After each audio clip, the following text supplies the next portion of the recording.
Right, we're going to do now, it's the first feature, it's Quarantine Quarrels. Oh, my favourite. Let's hear the feature music.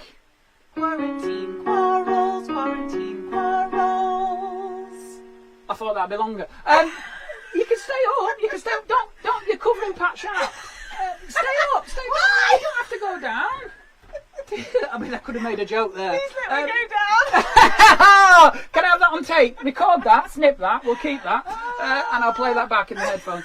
All right, bye-bye, night-night. I'll get Quarantine Quarrels, Jemma. I want to give you one that we've had this week. I mentioned last week about the noise and the noise situation, right?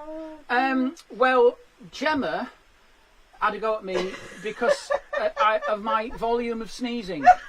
Now, first of all, right, I'm too loud. Apparently, it's not. I can't. This is the thing. You are being dramatic. Oh, it's not. I'm not. Listen. Let me. Because the thing is, she's one of these weird silent sneezers. Like this is her sneeze.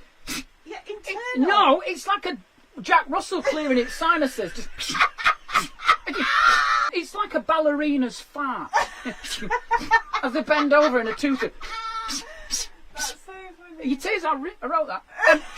And mine, right, I know they are loud. It sounds, sometimes I have to string three together and it sounds like an Iraqi wedding.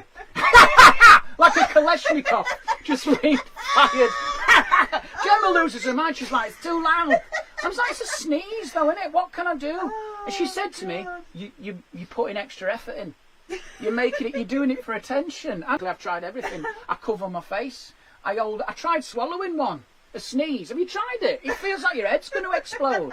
I think if I ever get hay fever, no, listen. Oh, thank you. If I ever get hay fever, the only way I'll have to cope with it is every time I feel a sneeze brewing, I'm going to have to go out, get to the bin, open the lid, and unload into it. That's the only way I'm going to cope.